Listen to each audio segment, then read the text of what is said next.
Hello दोस्तों, मैं लीला गुरु बहन गुरु सो सबको तहे दिल से प्रणाम करती हूँ। मेरे प्रणाम को स्वीकार कीजिए। आज मैं एक छठ पूजा का भजन आप लोगों को सुनाने जा रही हूँ। आशा करती हूँ भजन आप लोगों को अच्छा लगेगा। जैसे कि आप लोगों को पता होगा कि छठ पूजा हमारे यूपी बिहार के बहुत ही प्रसिद्ध ये व्रत माना जाता है और सभी हम बिहार के लोगों इस व्रत को बहुत ही धूमधाम से मनाते हैं। और व्रत आने से 10 दिन 15 दिन पहले हम लोग को बहुत ही उत्साह रहता है इस व्रत को करने के लिए। जैसे कि देख रहे होंगे आपकी, जैसे कि अभी एक भजन बहुत वायरल हुआ है कि मतलब हम घाट किसके साथ जाएंगे वाला भजन। तो ये भजन जो है मतलब कहीं ना कहीं हमें प्रेरणा देती है कि सही में हम लोग कमाते तो हैं, साल भर रहते हैं, लेकिन हमें जो हमारे देश की मतलब संस्कृति में जो हमारे रूल में जो हमारा व्रत आता है, हम लोग को त्यौहार आता है, उस चीज़ को हमें फॉलो करना चाहिए और उसके अनुसार हम लोगों को उस व्रत में शामिल होना चाहिए। तो बहुत अच्छा लगता है अगर आप गांव में रहते हो और आपके परिवार अगर बाहर रहते हैं, अगर छठ पूजा में शामिल हो और हम साथ साथ सब मिलकर घाट जाए, पूजा करें छठ मैया का, तो बहुत ही मतलब मनोरंजन होता है और अच्छा भी लगता है मन को। तो अभी देख रहे होंगे जैसे कि ट्रेन में किसी को टिकट नहीं मिल रहा है गांव जाने के लिए। इस व्रत को इतना मान्यता दिया गया है। पटना, बिहार, दिल्ली में मिथिलांचल का व्रत है, बहुत ही मतलब शुभ माने। जो आप मांगोगे, मन मांगा मुराद, इस व्रत से लोगों को पूरा होता है दोस्तों। तो इस व्रत को बहुत ही चाव से 4 दिन का व्रत होता है। आप देख रहे हो, एक दिन खरना हो, नहाई खाई से शुरू होता है, लौकी भात से शुरू होता है। जैसे एक दिन नहाई खाना, लौकी भात खाना, फिर खरना करना, फिर दूसरे दिन शाम का होता है, फिर तीसरे दिन सुबह का होता है। तो मतलब बहुत कठिनाई से भरा ये व्रत होता है।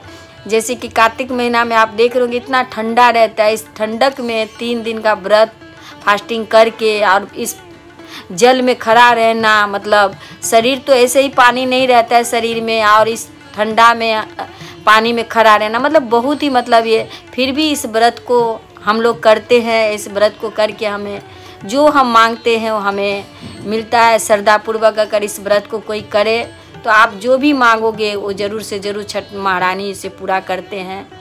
तो इसी व्रत के लिए मैं एक भजन आप लोग को सुनाने जा रही हूँ। मैं एक छठ पूजा का भजन, आप लोग को अच्छा लगे तो आप लोग ज़रूर हमें बताएं। केलबा के पात पर उगलन सूरुजा मल से झांके झूके। केलबा के पात पर उगलन सूरुजा मल से झांके झूके। हे करैनी छठ बरतिया से झांके झूके। हे करैनी छठ बरतिया से झांके झूके। अमुआ के पात पर उगलन सूरुजा मल से झांके झूके। ए करैनी छठ बरतिया से झांके झूके। ए करैनी छठ बरतिया से झांके झूके। तोहरा से पूछी बरतिया, ए बरतिया से केकरा लागी। तोहरा से पूछी बरतिया, ए बरतिया से केकरा लागी। ए करैनी छठ बरतिया से केकरा लागी। ए करैनी छठ बरतिया से केकरा लागी। हमरो जे स्वामी तोरे ऐसन स्वामी से हुनके लागी। हमरो जे स्वामी तोरे ऐसन स्वामी से हुनके लागी।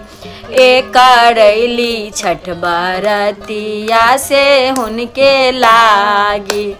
ए करैनी छठ बरतिया से हुनके लागी। केलवा के पात पर उगलन सूरुजा मल से झांके झूके। केलवा के पात पर उगलन सूरज मल से झांके झोंके। करैनी छठ बरतिया से झाँके झूके, करैनी छठ बरतिया से झाँके झूके। तोहरा से पूछी बरतिया बरतिया केकरा लागी, तोहरा से पूछी बरतिया बरतिया से केकरा लागी। करैलू छठ बरतिया से केकरा लागी, करैलू छठ बरतिया से केकरा लागी।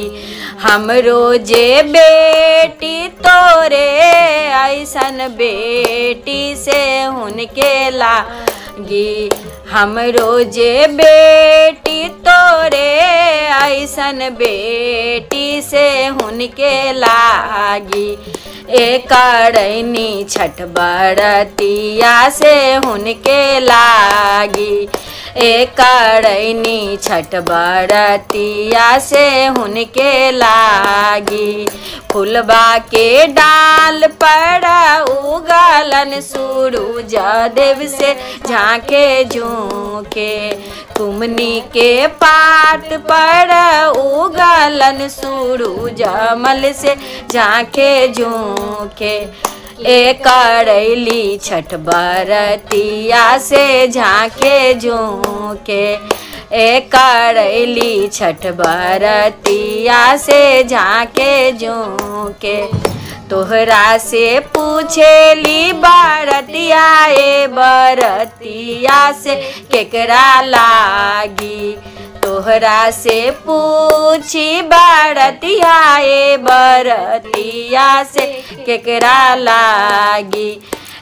करैलू छठ बरतिया से केकरा लागी, करैलू छठ बरतिया से केकरा लागी। हमरो जे बेटा तोरे ऐसन बेटा से हुनके लागी, हमरो जे बेटा बा तोरे ऐसन बेटा बा से हुनके लागी। करैली छठ बरतिया से हुनके लागी, करैली छठ बरतिया से हुनके लागी, करैली छठ बरतिया से हुनके लागी। छठ मैया की जय।